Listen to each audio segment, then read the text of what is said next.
As a solopreneur, you wear multiple hats and have to manage every single part of your business by yourself. Staying productive and efficiently managing your time is constantly a challenge. In this video, I'm going to share 5 real-world productivity tips that I learned the hard way over my 15-year entrepreneurship journey. These tips are going to help you stay focused, organized, and on top of your game.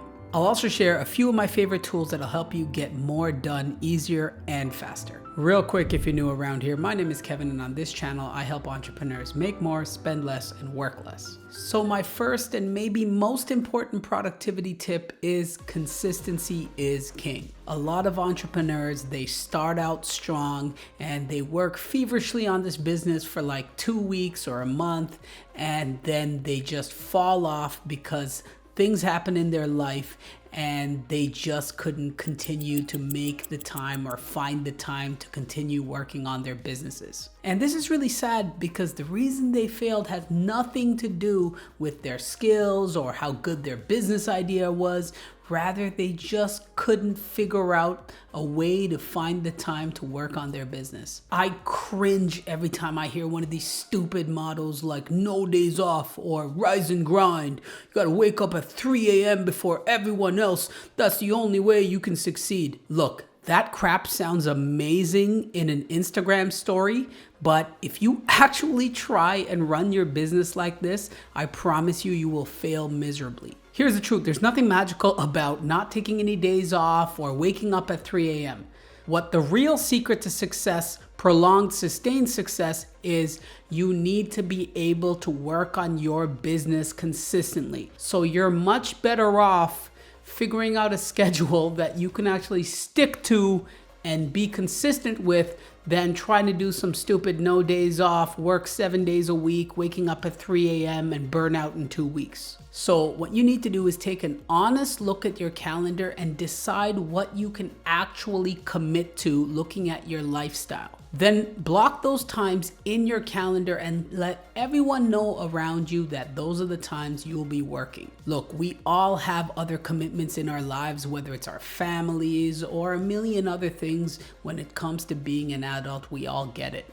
And if you're building this business on the side, this is even more important because you might even have a day job on top of this. The other thing this will help with is systemizing your work time, because when you're building a business, when you're your own boss, we've all been there. Sometimes you just don't feel like working. And if your working schedule is whenever I have free time, then you'll come up with every excuse to not do your work. So productivity tip number 2 is speed beats perfection every time. Back in the day, I used to be obsessed with getting everything perfect. I'd spend like hours making sure every pixel and little thing was aligned in any content I was designing. I'd be revising blog posts like 6 or 7 times, like I was trying to create some literary masterpiece. It is a masterpiece. Looking back, I can tell you that was a tremendous waste of time. Look, when it comes to running a business on the internet, speed beats perfection every time. And here's why. Nobody actually knows what's going to work and what people actually will resonate with. That's the fact. Let's say you wanted to run a webinar and you come up with this amazing, perfect webinar. So you spend a month coming up with this webinar, scripting it, rewriting it, and filming it, and refilming it, and editing it on all of these things. And a month later, you launch this webinar just to find out nobody's taking it or people are leaving in the first 2 minutes. What would have been better is if you made the webinar at about 70 to 80% of what you perceive to be perfect and absolutely bulletproof, and then to have shipped it earlier so that you would have learned the same thing just with less effort. Also, one of the benefits here is you would have actually gotten feedback from real people so that you could have made this webinar better. A wise person once told me, no product survives first contact with a customer. You want to ship something early and get feedback in the market. And that's why speed beats perfection, because by the time you ship something, it might already be too late. On to tip number 3. And tip number 3 is only focus on the things that are most likely going to work.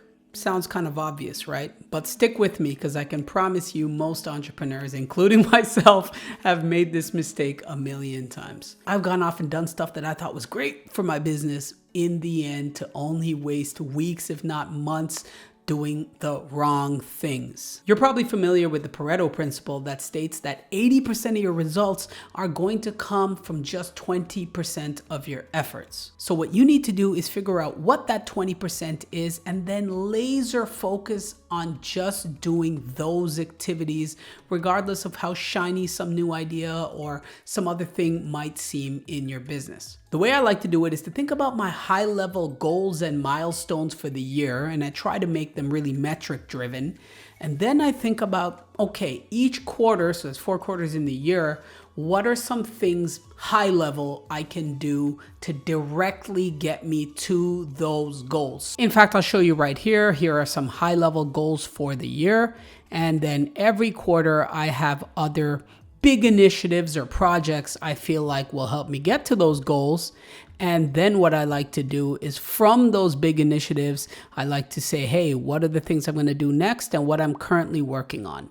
So this way I'm able to really just stay focused on the tasks that are going to move me forward. There's a saying that talks about how you don't want to get too caught up in the trees that you miss the forest, right? So basically you're so focused on the trees that you're missing the bigger picture here. And so you always want to keep the bigger picture in mind. So tip number 4 for being more productive is to trust the data. Look, what feels like 9 times out of 10 as an entrepreneur, we got to make decisions on the fly without all the information. And sometimes all we have to go on is our gut feeling or a hunch. And that's why often people call it, I took the big gamble. But here's the thing, gambling is not a sustainable way to get rich or run a business. So only gamble when you have to, but when you have data, trust the data.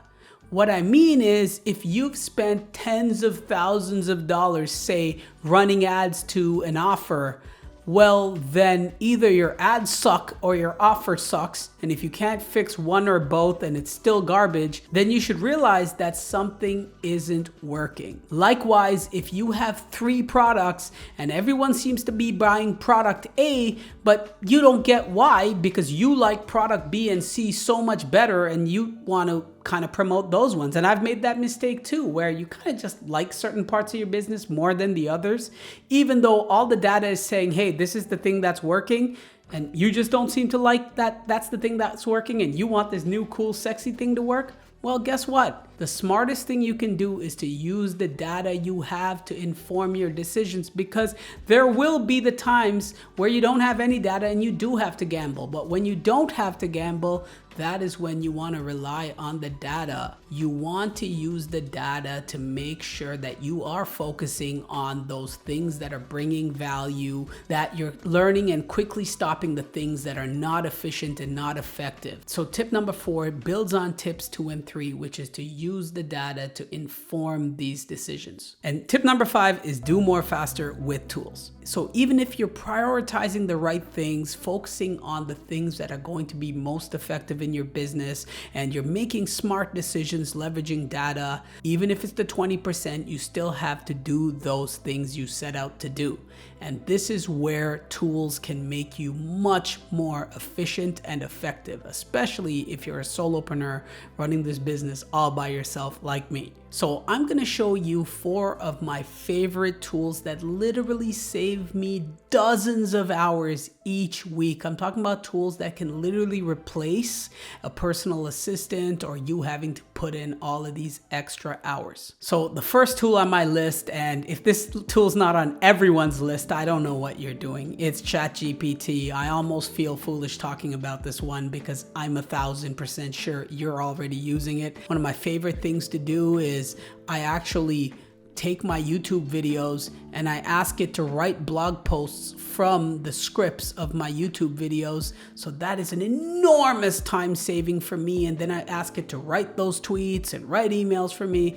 ChatGPT is a game changer, but this isn't information or news to anyone, or it shouldn't be. If for whatever reason you're not using ChatGPT, you need to be using it yesterday. Now, my next favorite tool is Kartra. And so Kartra is an all-in-one business and marketing suite, and it has e-commerce capabilities. It lets you send email sequences, build landing pages, forms. You can run memberships and online courses. It's honestly amazing. It integrates with so many products.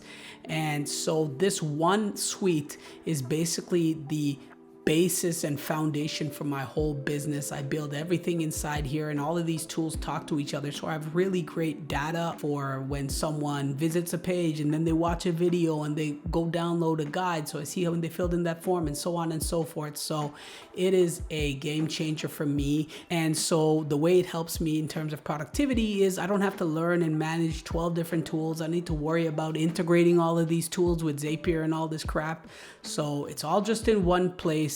It's really affordable as well when you consider that you're getting like 16 tools. Now, the next tool I couldn't live without is repurpose.io. Now, what repurpose does is it can take your post and repost it to other social platforms. And I'm talking about video. So when you make a TikTok post, you can have it so that repurpose strips out the watermark and automatically posts it to Twitter, Facebook, Instagram, YouTube Shorts, or really anything you want. It's honestly saving me so much time. In fact, you can even take long form videos and clip them up in the tool to then send out as vertical shorts. So amazing tool, game changer since I've been using it. And lastly, one of my new favorite tools is Social Bee. And so while repurpose is amazing with repurposing video content, it doesn't deal with text and image based posts. And that's where Social Bee comes in. So Social Bee has this amazing AI where you basically just tell it what your business is about in conversational English. So you can see I've already filled this in for the sake of time. You hit generate, and then you just go generate posting categories. So this is the categories it's suggesting that you should do. And then it gives you a posting schedule, and then wait for it. It's actually going to write all this content for you. So it gave you the strategy, it came up with your posting schedule, and now it's gonna write all the content for you. And boom, just like that, it's generated 25 posts for you, and you can have it generate even more. And now all you need to do is just go in there, check over the posts, and approve each one, and Social Bee will just schedule that out for you, and there you go. You're creating social media posts on autopilot. I wish I could go through all my tools, but I don't want this video to be like 3 hours long. So what I'll do is I'll link my best tools page down below, which is an updated list of all my favorite tools. Check out that page for the most updated trial offers and discounts. And for a lot of the tools I just mentioned, if you check out the channel, you'll actually find in-depth tutorials for how to use them, tips and tricks. So check out the channel if you're interested in any one of those tools, if it piqued your interest. So those were my top 5 productivity tips, including some amazing tools that can help you do more. So if you were to just implement a few of these tips, I can promise you, you would be way more productive in your business. But those are just my best productivity tips that I learned over the last 15 years doing this as an online entrepreneur. But I'd love to hear from you. What tips do you have? Let's learn from each other and grow as a community. So drop those in the comments down below. And if you found this video helpful, I'd appreciate a like on this video, and consider subscribing to the channel if you want more content just like this. Now, check out one of these 2 videos that YouTube recommended specifically for you, and I'll see you in that video.